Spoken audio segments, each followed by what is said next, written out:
मृतक संघ के संस्थापक और सामाजिक कार्यकर्ता लाल बिहारी मृतक दागी ने अपनी 50 वर्षीय संघर्ष यात्रा के अवसर पर भ्रष्टाचार, मानवाधिकार संरक्षण और प्रशासनिक पारदर्शिता को लेकर राष्ट्रपति के नाम ज्ञापन भेजा। आजमगढ़ कलेक्ट्रेट स्थित आजमगढ़ अम्बेडकर पार्क में आयोजित कार्यक्रम में उन्होंने जनहित से जुड़ी 6 प्रमुख मांगे उठाते हुए समयबद्ध न्याय और जवाबदेह व्यवस्था की पैरवी की। मृतक संघ के संस्थापक एवं सामाजिक कार्यकर्ता लाल बिहारी मृतक दागी ने गुरुवार को अपनी 50वीं वर्षीय संघर्ष यात्रा पूर्ण होने के अवसर पर जिलाधिकारी के माध्यम से महामहिम राष्ट्रपति के नाम ज्ञापन भेजा। कलेक्ट्रेट परिसर स्थित अंबेडकर पार्क में आयोजित कार्यक्रम के दौरान उनकी पत्नी कर्मी देवी ने श्रद्धांजलि अर्पित कर अन्याय के विरुद्ध संघर्ष जारी रखने का संकल्प व्यक्त किया। ज्ञापन में भ्रष्टाचार, मानवाधिकार हनन, न्याय में देरी तथा प्रशासनिक अनियमितताओं जैसे मुद्दों को प्रमुखता से उठाते हुए कहा गया कि जीवित लोगों को सरकारी अभिलेखों में मृत घोषित करने, भूमि कब्जाने, न्यायालयी अभिलेख गायब होने जैसी घटनाओं की निष्पक्ष जांच होनी चाहिए। लाल बिहारी मृतक ने कहा कि उनका संघर्ष व्यक्तिगत नहीं बल्कि गरीबों, दलितों, महिलाओं और कमजोर वर्गों के संवैधानिक अधिकारों की रक्षा के लिए है।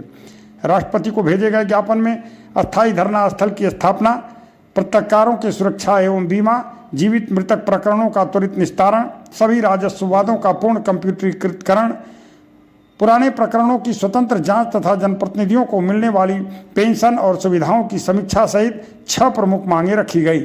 जनहित में संवैधानिक मूल्यों की रक्षा के लिए इन मांगों पर शीघ्र कार्रवाई की अपील की गई। सुनिए लाल बिहारी मृतक ने क्या कहा। मेरा नाम लाल बिहारी मृतक दागी है। मुझको 30/7/1976 में मृत घोषित कर दिया गया था और 30 जून 1994 को जिंदा किया गया है। लेकिन आजमगढ़ की सरकार और शासन प्रशासन ये सब मिल करके हमारी वो जिंदा मुर्दा की फाइल गायब कर दिए। फिर ये कोतवाली से भी FR गायब हो गया, न्यायालय से FR गायब हो गया। मतलब जिंदा तो हो गया लेकिन सारे रिकॉर्ड हमारा गायब कर दिया गया है। लेकिन बहुत अफसोस के बाद दुख की बात है कि आज हम 50वीं अपनी पुण्यतिथि मना रहे हैं और शर्म आनी चाहिए व्यवस्था को कि जीवित पत्नी ने जीवित पति को श्रद्धांजलि देकर कानून व्यवस्था को चाटा मार रही है। लेकिन यहाँ की व्यवस्था को शर्म नहीं आ रही है और धोखाधड़ी, अन्याय, भ्रष्टाचार कर रहे हैं, फाइलें गायब कर रहे हैं, साक्ष्य मिटा दे रहे हैं। सारे देश के जनता तबाह है, उनकी ज़मीन जायदाद हड़प रहे हैं, रोज़ खून खराबा हो रहा है, रोज़ हत्याएँ हो रही हैं। तो मैं ये जागरूक करने का एक माध्यम भी है, अपनी बात कहने का भी एक माध्यम है। लेकिन ज़िला प्रशासन हमको परमिशन नहीं दिया है और बिना परमिशन का मैं अपनी आज बात कह रहा हूँ, क्योंकि आज बोलने का अधिकार नहीं दे रहे हैं। आज किसी को बात सुनने का नहीं रवैया है। ये लोग अधिकारी कर्मचारी एकदम तानाशाह हो गई। यहाँ की सरकार तानाशाह है, हाँ, अंग्रेज़ों से ख़राब हो रही है। हाँ, वो जो मुस्लिम राज था उससे भी ख़राब है। आज बताइए, लोकतंत्र की हत्या की जा रही है। न्यायालय में, कार्यालय में और ये विधायिका में, विधानसभा, लोकसभा में कोई इस तरह की धोखाधड़ी, जीवित मृतक का प्रकरण नहीं उठा रहा है। 50 वर्ष हो गया मेरे जैसा आदमी दर दर भटक रहा, करोड़ों रुपया बर्बाद हो गई। और मुख्य रूप से यहाँ की मीडिया जानती है और देश विदेश की मीडिया भी जानती है, लेकिन शर्म नहीं आ रही। मेरा साक्ष्य मिटा दिया गया है, मेरी फाइलें गायब कर दी गई है। अब मुझे तो शक है कि जिला प्रशासन मेरी हत्या भी करा सकता है, हाँ, और यहाँ का पुलिस प्रशासन भी फाइलें चुरा रहे हैं। जिला अधिकारी के कार्यालय से फाइल चोरी हो रही है, मुख्य राजस्व अधिकारी के कार्यालय से फाइल चोरी हो रही है, तहसीलदार और उप जिला अधिकारी सदर के कार्यालय से फाइल चोरी है। फाइल कौन चुरा रहा है? ये साजिश है, एक बहुत बड़ा एक भ्रष्टाचार है, अन्याय किया जा रहा है। मैं मजबूर हूँ, लेकिन मैं लड़ता रहूँगा। जब तक दम रहेगी तब तक मैं आवाज़ उठाता रहूँगा कि ताकि मेरे जैसा भविष्य में कोई आदमी इस तरह से झेल न पाए, उसकी ज़मीन जायदाद कोई हड़प न ले, कोई जिंदा आदमी को मुर्दा न कर दे। लेकिन एक समस्या और भी आ गई है। इस समय जो अंश निर्धारण गांव में हो रहा है उसमें भी बहुत बड़ा धोखा हो रहा है। उनकी ज़मीनें दूसरे के नाम कर दे रहे हैं। एक सबको एक अंश का बराबरी हिस्सा दे रहे हैं, चाहे 1 बिस्सा वाला हो चाहे 10 बिस्सा वाला हो।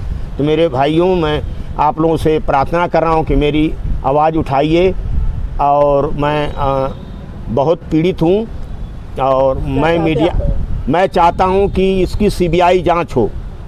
और मैं जिला अधिकारी के द्वारा मैं एक मांग पत्र राष्ट्रपति को दूंगा और भेजूंगा कि इस पर जांच हो।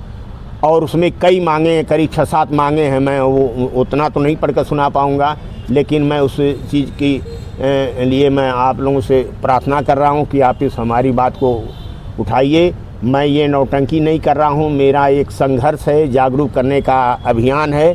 और मुझे परमिशन नहीं मिला, मैं तो और लोगों को बुलाना चाहता था, लेकिन नहीं लोग आप आए। और 1980 में हुई थी।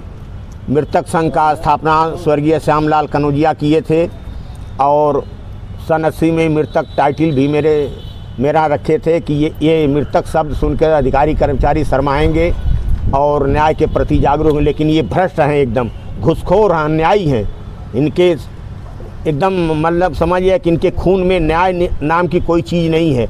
तो अब क्या कहा जा, संगठन बनाने से नहीं, लड़ाई लड़ने से करोड़ों रुपया मेरा बर्बाद हो गया। आज हम लोग भिखारी हो गए, कर्जा में डूब गए हैं। हाँ, और क्या कहा जाए इस व्यवस्था को, तानाशाह व्यवस्था को।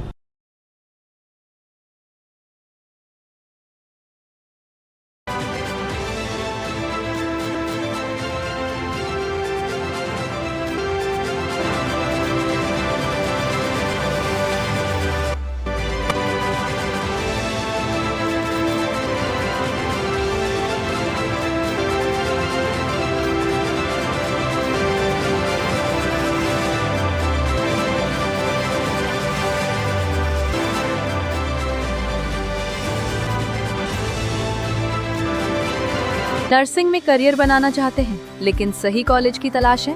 अब इंतजार खत्म। रेनबो नर्सिंग कॉलेज अब है INC अप्रूव्ड, यानी मान्यता प्राप्त डिग्री, बेहतर ट्रेनिंग और पूरे भारत में जॉब के अवसर।